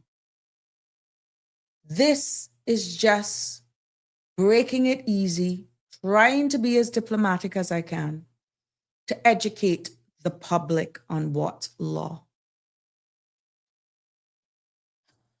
The Caymanian Protection Act of 2026 includes the transitional provisions section stating any certificate, permit, or visa granted before the 1st of May 2026 continues under its existing conditions until it expires, is canceled, or revoked, meaning it's taken away.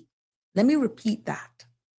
In accordance with the Caymanian Protection Act of 2026, includes a transitional provision sections that clearly states any certificate, any work permit, any visa granted before May 1st of 2026 continues under its existing conditions until it expires, it's revoked, taken away, or is canceled.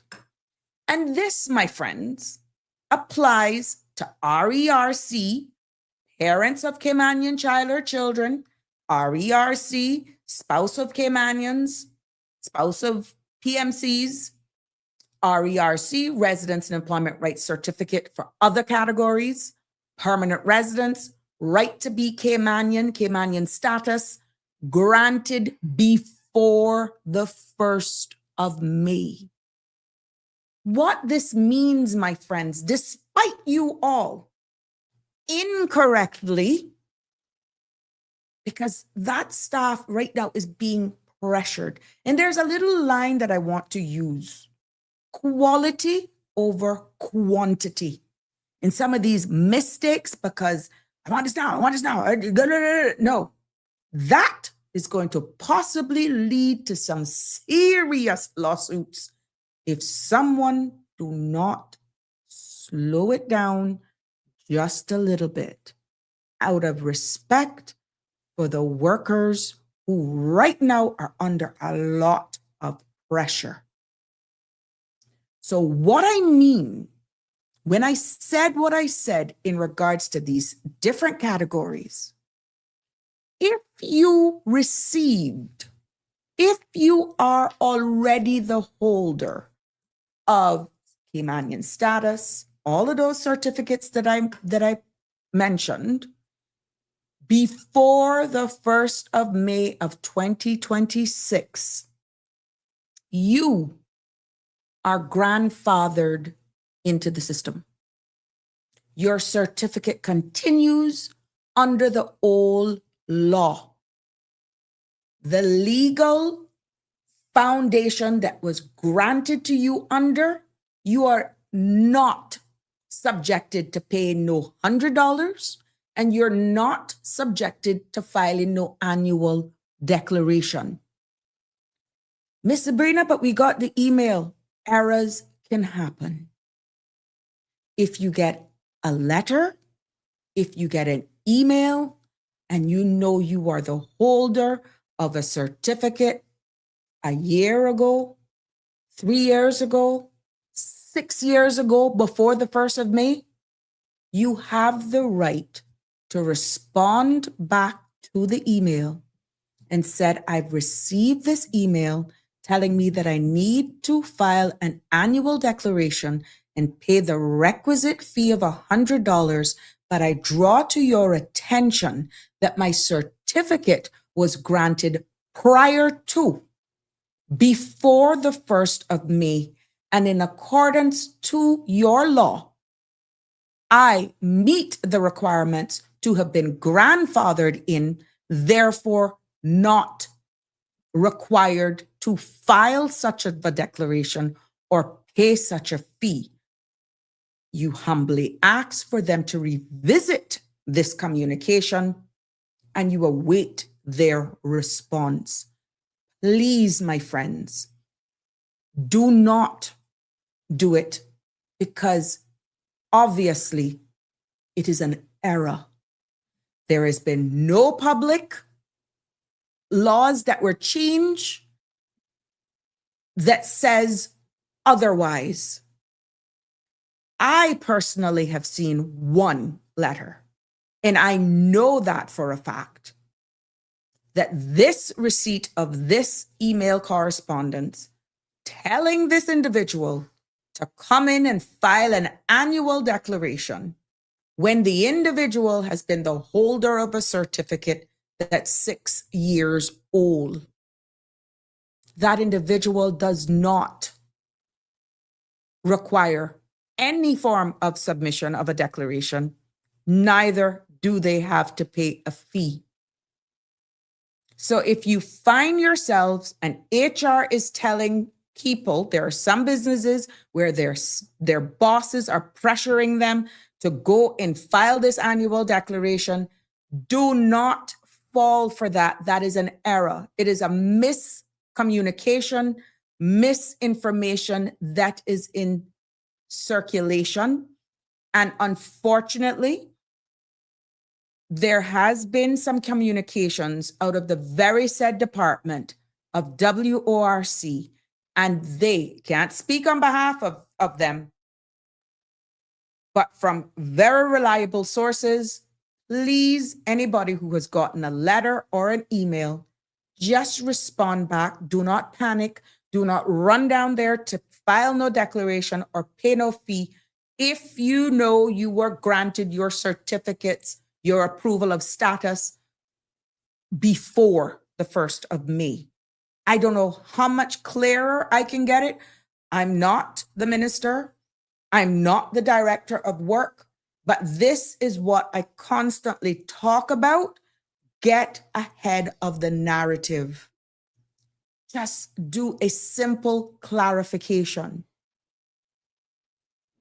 The annual declarations, those persons who have to do this annual declaration and pay the $100 under the new law, in accordance to the Caymanian Protection Fees Regulations of 2026, that $100 fee applies to anyone filing this declaration by a person granted the right to be Caymanian under Section 26A of the Act, and certain categories granted after the 1st of May 2026.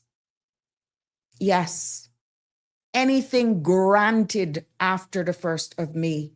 Now, if by chance you get this letter or you get this email, you either go in person, which is right now flooding down there, and I get to understand that for whatever communication is being communicated or not, receiving officers are collecting these fees, and they're collecting these monies from people that do not have to pay. They're not supposed to be there, because these persons would have been persons who were granted this and their certificates before the 1st of May.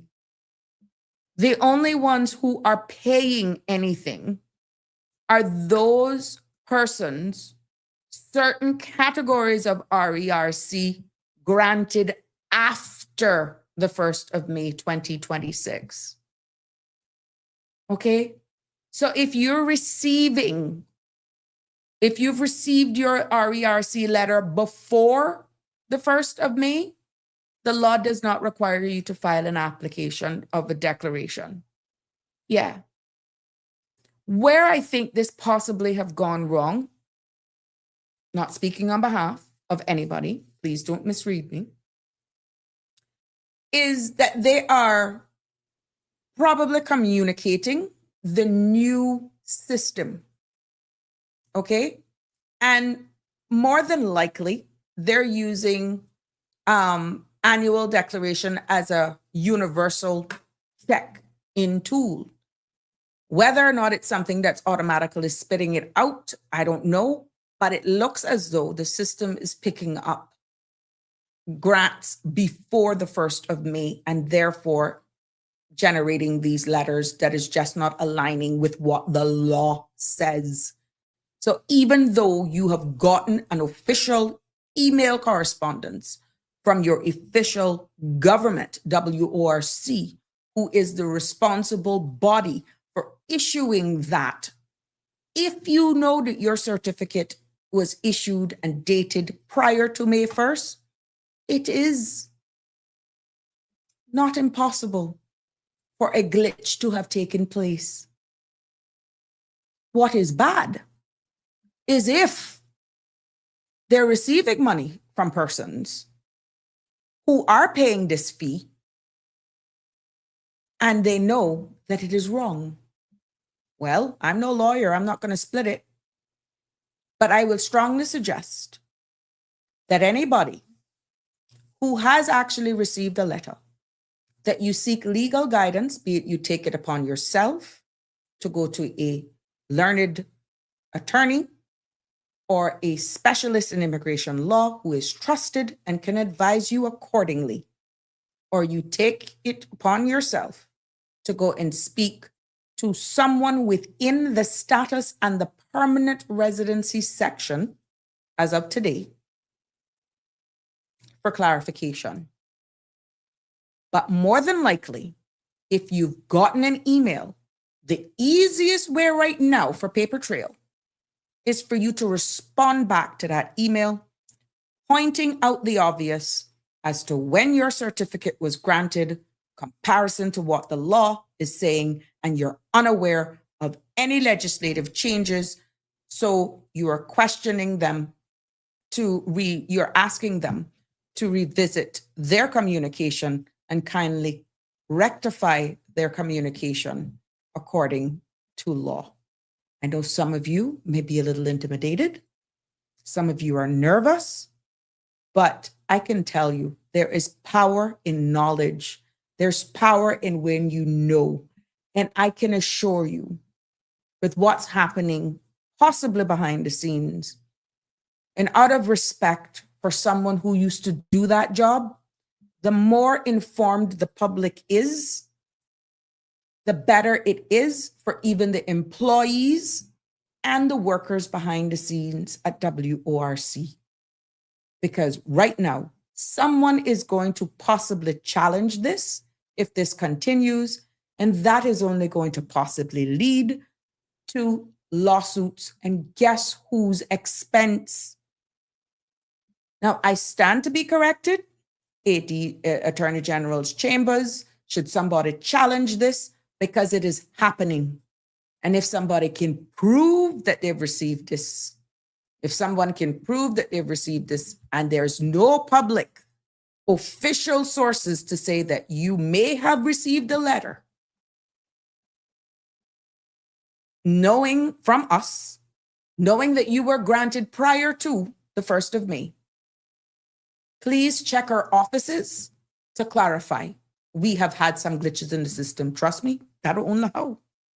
But outside correcting it and controlling the narrative, here we go again, opening ourselves up for lawsuits. And it only takes somebody to challenge the system. We are hemorrhaging. We are hemorrhaging monies, the people's purse, because we're not communicating clearly. We're not covering ourselves. And of course, with the environment that we are now facing, people are nervous, but it's even bad when people go for additional clarification and they're being told incorrect information or information that is contrary to what the law, the regulations, and policies should be as it surrounds this particular case. So at the end of the day, we've even had lawyers confirming in the public's domains, learned persons who are saying that, you know, anything is persons who were granted their certificates prior to May 1st are protected. But you're getting this letter saying that you need to provide your declarations. People are confused, and it is causing a problem. Now, if this is something that you're just arbitrarily messaging persons, fine. But there is some wording, obviously, that is needed to say all of those who are granted prior to the 1st of May, this is just a matter of letting you know that legislation have changed. However, you have been exempted from filing, but we're just keeping the line of communication open. It's something with the narrative that is causing a lot of problems. And I'm doing a public appeal to actually just try and correct this, because it is causing some serious hardship. People are already slapped with other things. And I know you're going to have those who are saying, well, Christ, what's so big? What's $100 if they get it wrong? To some, that's a difference in a huge, they're spending for their light bill and so forth. Maybe that's the difference that they need for their license, for their driver's license. Mm-hmm. Even though now that has been a change, that has been amended to attract them and put all of these persons with these RERC certificates as Caymanians. But bottom line is, and there's not even a joke about it, to be honest, these persons should not be subjected to that, especially if you receive some communication that has on the description the characteristics that you have to pay $100 and file this declaration if you were granted your residency, your Caymanian status before May 1st. That is not even funny, to be honest. Live Happy saying, I am sorry, Sabrina. There's something I don't understand. Why is an employer associated with this matter of annual declaration of an employee? Okay, I can explain that, Live Happy. If you are a permanent resident holder, let's say you're here for 8 years, each year you have to pay a fee. If you're working with my company and you're on my payroll, I pay medical, I pay all of that sort of stuff, and whatever arrangement sometimes that you have made, sometimes that annual fee is paid by the employer out of good faith, out of gratitude. Sometimes the employers pay it 50-50. It is good that an employer is saying, look, go and double check or go and pay this annual fee, because that's them doing their due diligence. If somebody is working with a company that their RERC certificate, Residence and Employment Rights Certificate, attracts an annual fee, then as an employer, I'm doing my duty to make sure that as long as you remain on my payroll, that you are in good standing with immigration, with WORC. So I can see where those who have to pay a fee, where an employer would actually be on the money. But what happens to those persons who there is no fee, like a person married to a Caymanian, spouse of a PR holder? Well, they could attract fees. Civil partnership, in this case that I'm referring to, spouse of a mother of a Caymanian child, and and that does not attract a fee.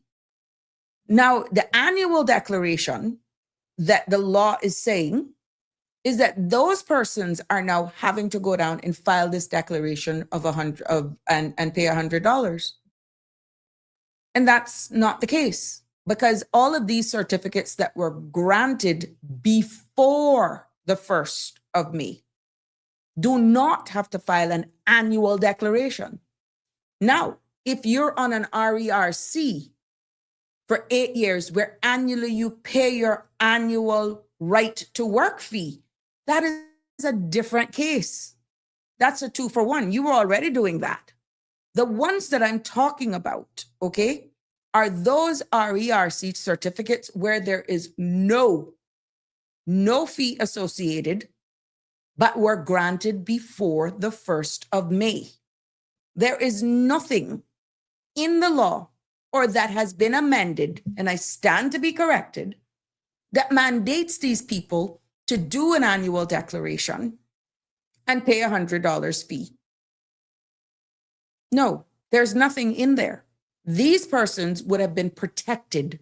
They would have been grandfathered in, and whatever law that was in effect as of the 1st of May, 2006, that they got it under, would hold. Nothing changes. So I can see where some employers who are not versed with the law would be a bit confused, or saying, hey, I hear that you got to do this annual declaration because you're married to Kimani, you got a status. The bit that they're missing is only if that was approved after the 1st of May. If your boss is telling you, go ahead and file this annual declaration, and you're not here on the 8th year, where each year you pay a right to work fee, those are the only ones that has to continue to do that, right?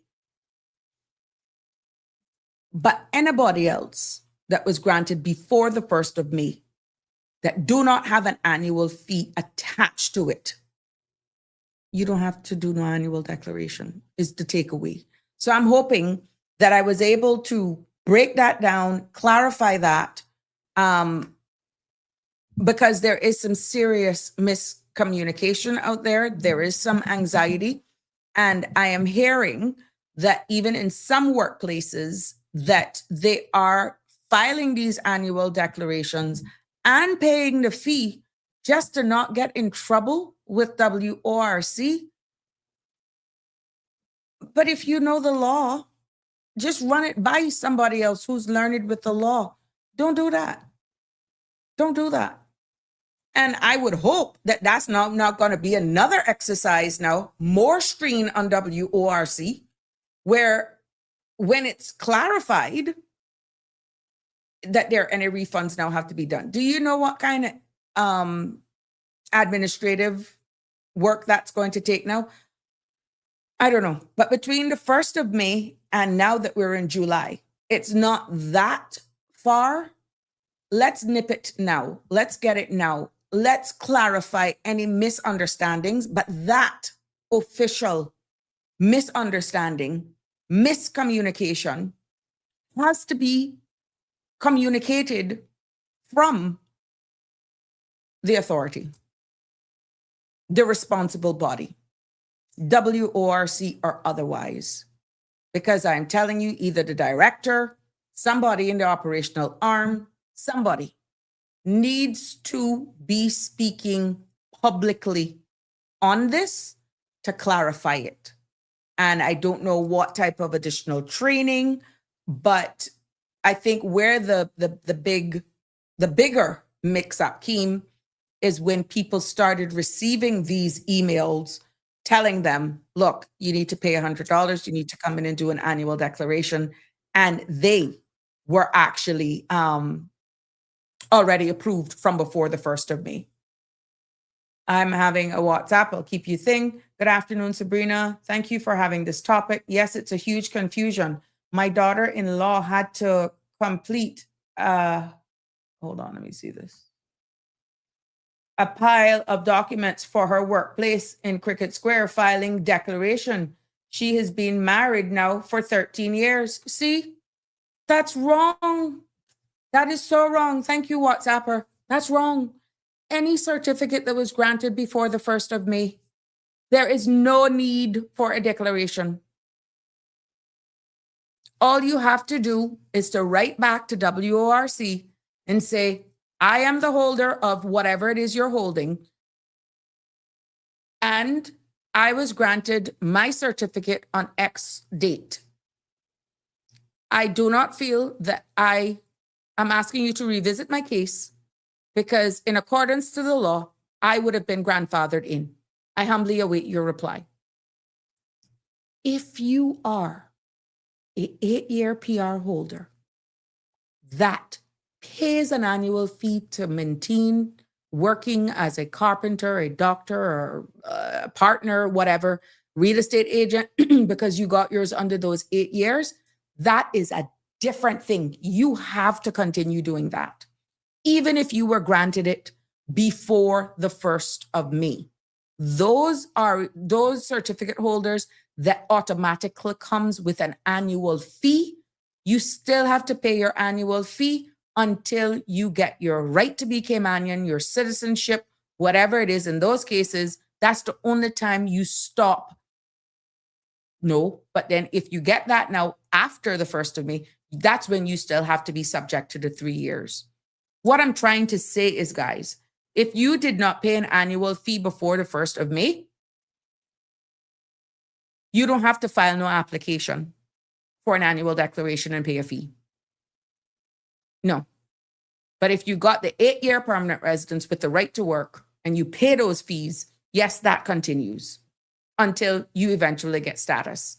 And then moving forward, because we are now in July, if let's say you are eligible to file an application for status or whatever the case may be, and it is granted in October of this year, then those persons file an annual declaration for 3 years and you pay the $100 fee. Why? Because it's granted, you'd be getting it granted after the 1st of May. Yes, even Caymanian status. Any status that is granted on the 1st, 2nd, 3rd, 4th, 5th, 6th, May, 17th of July, 20th of July, 2026, even though it's approved, because it was granted after the 1st of May of 2026, you guys have to file a declaration and pay the fee for 3 years. But anybody who was granted those before the 1st of May, something was miscommunicated to you. So thank you for that. Yes, you're more than welcome. So just in case you missed that one, there's somebody who's actually living this, saying that their daughter-in-law had to complete a pile of documents for her workplace in Cricket Square, filing declaration, and she's been married now for 13 years. So I can only imagine how much years they've had the RERC, and hopefully by now they probably got status approved. If that is the case. So unless 7, 8, 9, 10, 11, 12. Yeah, that if this person is already a status holder, WhatsApp commenter, and the status was granted before the 1st of May, then no. Whatever it is that employment age their employer is asking is a waste of paperwork. They're not subjected to that annual fee. More context. Tell me when the status was granted or when the RERC was granted, and I'll tell you whether or not. What is their current immigration status? WhatsApp. Do they have status or they're still an RERC holder? Just answer me on WhatsApp, and then I'll tell you what is the date of grant. Then I'll tell you whether or not their HR department is just giving themselves additional work, to be honest. But I'm really hoping that the HR Society, maybe those companies that have been slammed with this, we got a lot of persons. I think HSM has been doing a lot of articles as well, telling people about trying to keep up. I'm doing it from the layman standpoint, not purporting to be any lawyer by any stretch of the imagination. But for the record, I am approved and recognized by WORC, its director, to give advice in my capacity as an immigration consultant And I have been doing that now going 20 years. So that has been renewed even after I've left political office. I have the communication to say that I've been reinstated while still being recognized with that ability to give advice and practice as an immigration consultant under, a trade and business license, which legally I hold. Yes.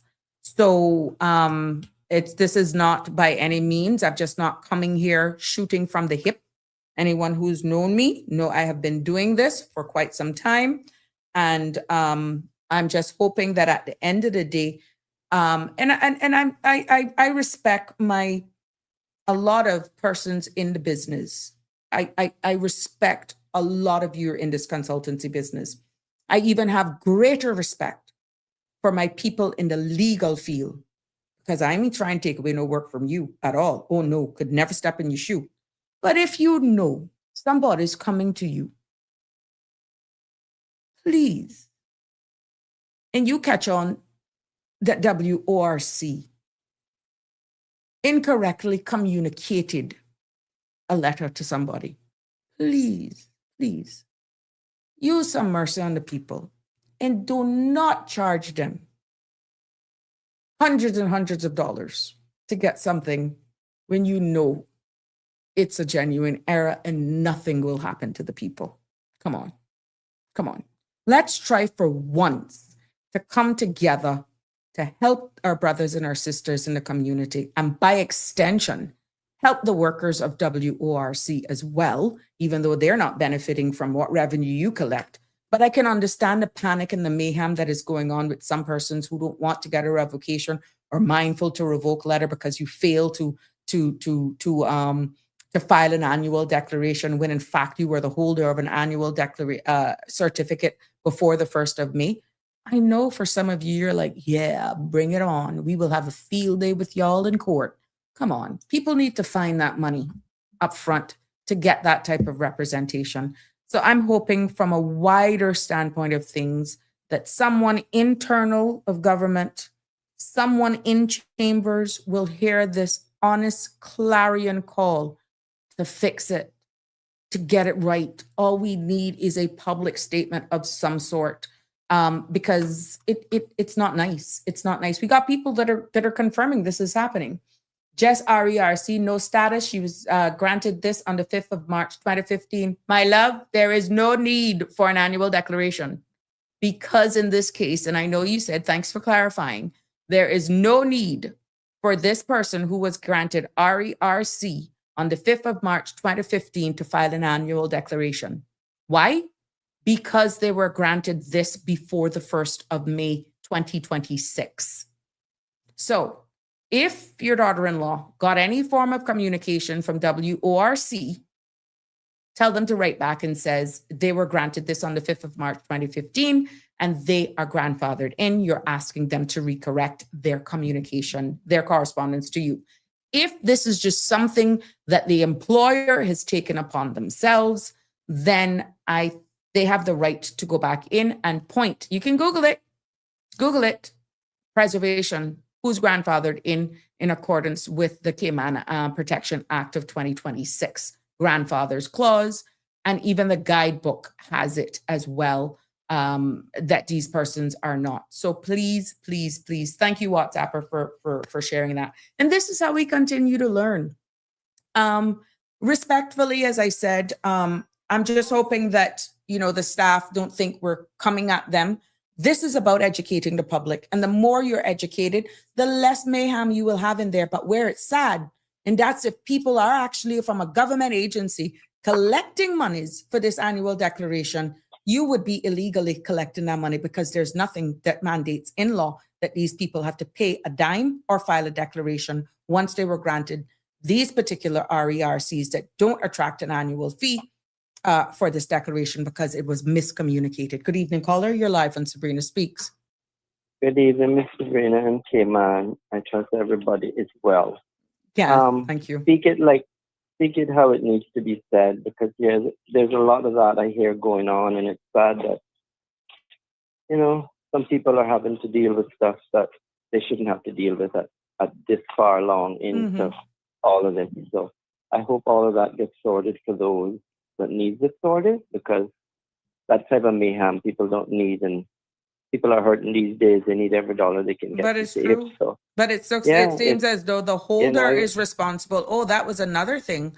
Some of the holders actually fell into the trap and saying, okay, but I working for you. Under the regulations, the holder of the certificate is responsible for paying the yeah, $100, right?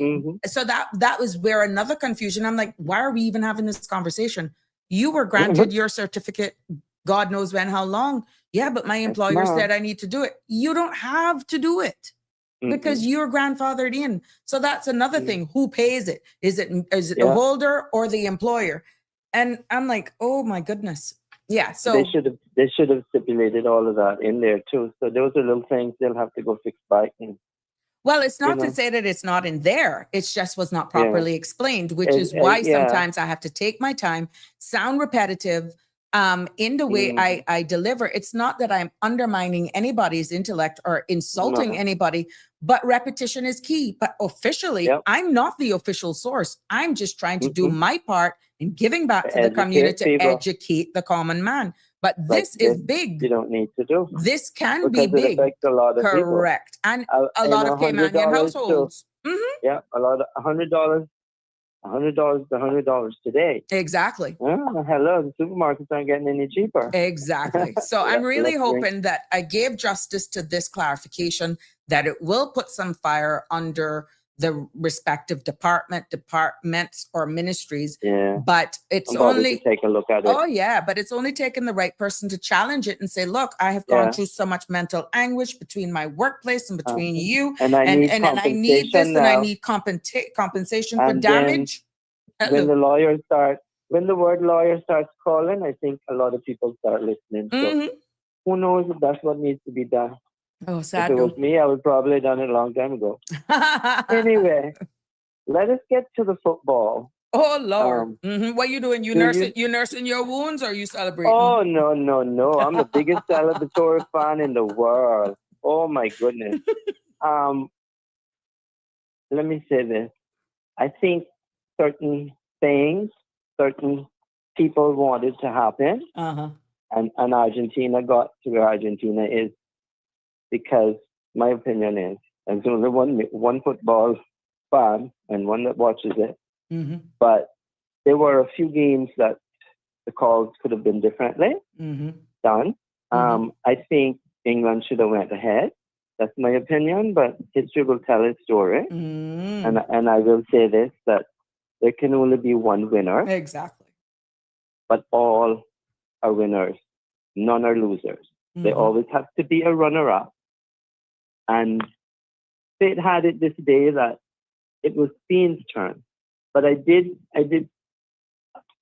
have conversations with a few people, and I said, I think it's time we say a European football champion. And I said that's what was going to happen to a couple of people, and here we are. But yeah, I think you mentioned that here one day. It is what it is.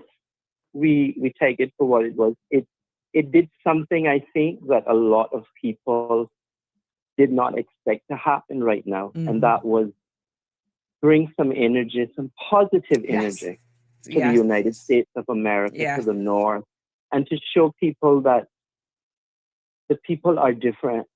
It's the government that is doing what they're doing. Everyone is different, but it's amazing to see. And I will say this, if there's one sport or if there's something that unites the world, that brings us together, because I go back to the light of the world famous Mr. Usain Bolt and also the world famous Mr. Asafa Powell. I follow Asafa Powell and his family. They do YouTube videos, okay? Right. And it's amazing to see how I commented and I said to him, I said, it's amazing to see how it seems it was just yesterday that I was watching you on the world stage do what you did so well. And I said, look at what I am watching now. I look at you and your wife. I think his wife's name is Aaliyah. And they have 3 little boys. And to see the love and care that man obviously you had to be raised somewhere from a good family. And he shows his parents on the videos and everything, and they're humble people. But we look at these football stars and we go and we do not on these sports world figures. But what we fail to realize here is that the sacrifices that are given Right. just for these players to get on the world stage. Correct. It's not only one person, and we go back to it takes a village to raise a child. So congrats to all of the teams that got where they were. It was 48 teams this year. Did you hear the generated revenue that they said they made? It was. Or you haven't heard?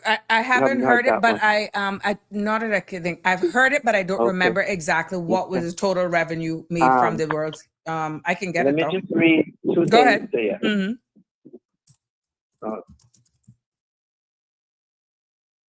Let me go here. It says, I'm going to do the analysis of where it goes to, it compares to 2022 World Cup also, which was in Qatar. It said FIFA generated an estimated $15 billion in total revenue from the 2026 World Cup, smashing their initial projections of $11 billion. This unprecedented income was largely driven by an expanded 48-team tournament and a surge in premium ticketing and hospitality sales. And then the Qatar World Cup in 2022 generated $7.5 billion. So I will say this and I will end with that. It was $7.57 billion. So it's tripled it. And FIFA had only estimated this year to make $11 billion. It was due to premium ticket sales and all of this, and it breaks it down of what was on from 2022 was broadcasted with ticket sales. I think it was it's astronomical. Oh my God! Because I'm pulled something up here, and it says Bank of America. This one is coming from their from them that they estimated total U.S. economic impact for hosting is $20 billion. And for commercial revenue to the U.S. broadcasters and sponsors, over $6 billion. So comparing it, that was $7.57 billion 2022 Qatar, $15 billion North American World Cup. 2022 had 38 teams, 64 matches. This year had 48 teams, 104 matches. Then they break it down. Ticketing and hospitality sales, 2022, $949 million. This year's ticketing and hospitality sales, $3.6 billion. Wow. $3.60 billion. Broadcasting rights, 2022 was $3.43 billion. This year, $4.20 billion estimated. And it was due to more inventory, 40 extra matches, massive stadium capacity because of the NFL stadium. And it said this allows for over 6 million tickets sold compared to 3 million in 2022 in Qatar. Wow. Secondary market fees. FIFA took control of ticket resellers via official marketplace, and then it collected a 15% fee from both the buyer and the seller. Then they have premium hospitality that was corporate and stuff, the packages. Oh, wow. And that is amazing. So I'm happy. But it's not cheap to put on a World Cup either. I mean, for what they do, so you can understand, right? Yeah, even in the Olympics, because it's going back, 2028, I think it's in Los Angeles again. Most cities never fully recover, but there are places, hopefully, that can be used to nurture the next generation. Of the sporting world. Correct. But I will leave it here and say this. It's estimated the $15 billion. I hope now that when the world football leagues of every country come asking for some money, FIFA doesn't say no. And I don't think FIFA has that reputation of saying no. And I think they know how to manage it very well. So it is happy to know that that is there and that it not only energizes the world in this stage of where we are with the Iraq war and everything just skyrocketing in prices, everything. We all needed, I will end with this, a distraction for a while. And I think that's why it for was a so lot embraced. of people, Yeah. yes, the world embraced it because we could embrace every nationality that was present on the world stage. They came, they showed up, they did their best, and at the end of the day, there can only be one winner, but they are all winners. None are losers because, like I said, it takes a village to raise a child. And the sacrifices that parents and individual sport athletes make, it is amazing to know that we can still come together as a world, even with all of this madness right now, and have our favorite, but still have our backup favorite, but still respect everyone that shows up, stand up, and performs their best. And I am grateful that it energized a country, but it also energized the United States to let us realize they're human too. We're human too, but it energized a nation, the United States of America, and the world was re-energized also. And when athletes show up, they show up to do one thing, and that is to do their very best. And congratulations to all. Like I said, can only be one winner, but they are all winners. Ms. Sabrina, I thank you. Caller, we got a question. The numbers that the numbers that you were saying, a commenter was asking, asks to the caller, is that after expenses, those numbers? No, they didn't say. They've just estimated that. Estimated. Okay. Now, so it might be more, it might be less, but I don't know what their expenses are. But I'm sure United States of America footed some of the bill. I'm sure of that. Right. So, well, as the days progress and the true numbers come in, because like I said, different sources, we'll learn more. But it would be interesting. I saw where the Prime Minister of Jamaica was in person there. He did a live video from the stands, and it's very interesting. Yeah, it's we know the reggae boys, and we hope to see or the Trinidadians. Yeah. And we hope to see one of those teams again. But he did make mention that he has renewed. Well, I'm not going to quote for him because you can look for his video yourself for persons. But what I got is that he was motivated then to really look at football again. Yeah, knowing exactly. So in layman's terms, paraphrase, I think he was energized, motivated to really look at it. When he goes. And you train from the very young, and we realize who can be what, and we try to nurture it. But every athlete that shows up has sacrificed more than some of us could ever imagine. Because correct.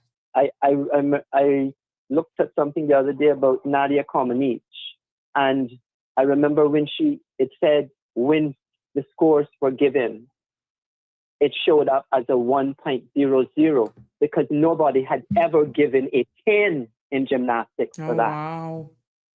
And that so not even the system recognized it. The system did not. All the judges gave a 10.0, and all the system could do was say 1.00. And everybody took it. I was shocked because I remember it. The world was shocked, and they had to come out and say, no, it's a 10. It is because it is a 10. We don't have that programmed in the system. And I leave it there. She showed up. She did her best, but it took a whole lot of getting up 2-3 o'clock in the morning before going to school at 8 and 9 o'clock. Because it's hard to do gymnastics like any other sport. You got to show up and respect the sport that you're in to love it. And they do it like only world athletes can do. And I say hands off to every one of them who raises whatever they do when they go on the world stage. Keep showing up because the world is watching. And I am one fan who will show up and support, even if it's from far across the ocean or the sea. But people that show up, even for supporting it, we're all doing what we're supposed to do as fans. And that is to give the respect that these athletes deserve, and that not only they deserve, but they have earned it. Because once you make it on the world stage, it doesn't matter whether you win, Miss Sabrina. You might be in the 100, and you could be coming from the Cayman Islands like we've had it so many times. but a few of them have showed up, right? Mm-hmm. And we don't need to win. We just need to show up. That's right. Be counted. That's right. Stand up, and we will do our best. Thank you. Thank you. And to all the athletes in the world, but so more the athletes of the Cayman Islands, and to the coaches and to the parents and to all that do their part, keep doing your part, because we have to energize the young generations coming up, and football is something that we seem to have here. We know that we can do that through that. Mm-hmm. So thank you to all who do it here. God bless the Cayman Islands. And I'm done. I'm going to enjoy my walk for the evening. There you Stretch go. this old man bone. Thank you so Thank much. you, Miss Sabrina. You have a wonderful Have a good evening. Be safe on the road. Sure. Yes, ma'am. Bye-bye. There we go.